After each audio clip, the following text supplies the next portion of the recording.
Doug Smith, and part of my restaurant mastermind here on LinkedIn is being able to sit down with people like Don Johnson, who I'm meeting with right now, and provide valuable insight to you, fellow restaurant connections, on insights on the pros and cons, the good, the bad, how things happen in your world being a restaurant owner operator. Don here has been a franchise owner for 27 years. He owns multiple locations in the Cincinnati area of Donato's Pizza.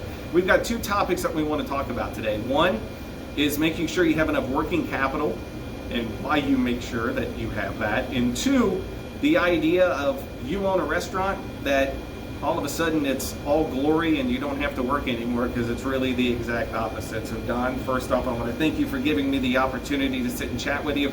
Working capital. You get a lot of questions. You get people come in and try to talk to you. You get, you're kind of a mentor for people. What are the things you talk about when it comes to working capital and why it's so important to make sure you have enough reserve when you get into this business?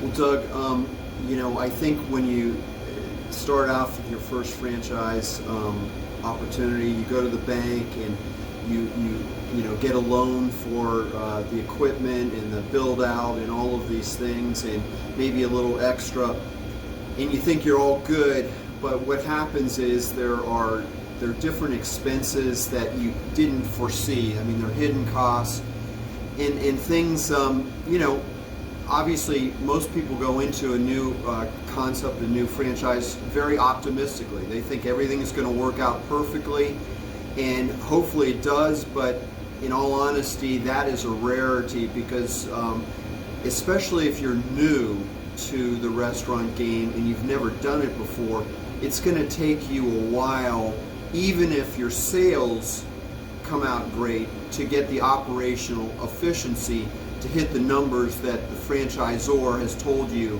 you'll get your gross profit from. So that's one reason why you need working capital, is because it will take you time to get operationally proficient, and that could be, it takes you a while to get a crew that's going to work the way you want them to work, etc. The other thing is there's just unforeseen things that happen. Obviously, the first one would be sales. If you are new to a market and obviously you can't get on TV or radio at first, there's not enough stores, you're the only store, it's going to take time to grow the sales. People will come for your grand opening and check you out, but after that there's other concepts that are in subs or pizza or burgers or whatever else that these people have been going to for years. So it takes time to change customers' behavior to your concept, and a lot of times people don't build that into the equation, and down the road, assuming that you have a good product that you're serving and you're really confident of it, you can become successful, but it just takes time. And to get through that time, to get to the break-even point, to get to the profitability point, you need working capital. You're going to have to pay bills when the sales aren't there or the operations aren't there. And I just see it really often where people put their life savings in, get a loan, and then all of a sudden, whether it's sales, whether there's something, a construction of a road in front of the thing affects the sales, etc. And the person's like, man, I'm running out of money. And it's a scary situation to be in, but it happens all the time. And that's what I'm saying. When you're getting your money together, your money, the bank's money, just make sure you have, I don't know what the percent is, but a good deal extra for that first store. If you're doing multiple stores, that first store to get you through the rough times. That's good advice. And then the other thing is, obviously, I think there's this grand vision of utopia that someone's a business owner, they're going to have 50 weeks of vacation, the business is going to run itself, and life is going to be great. And it's actually the exact opposite, right? You said if you're going to get into this game, you better be prepared to work and be on call 24/7. Doug, that's exactly right. I came from a corporate environment that I was in for 15 years, And I wasn't really getting into this for that reason, but many people do. They think, hey, now I'm the boss, I'm going to set the rules, and you basically are saying, hey, you're in charge 24/7. You're in charge of payroll. You're in charge of emergencies. You're the man. You're the person.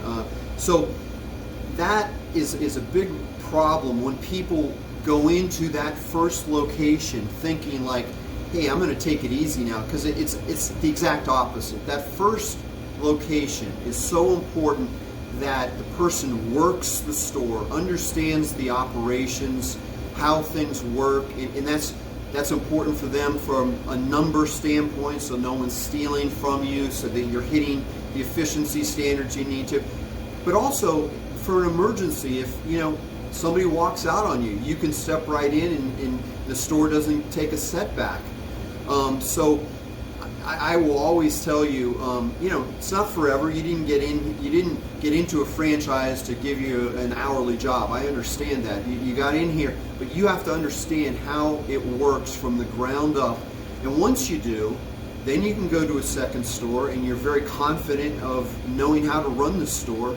And that confidence is going to show in the second store, and you get successful from what you've learned in the first store. So that's my advice.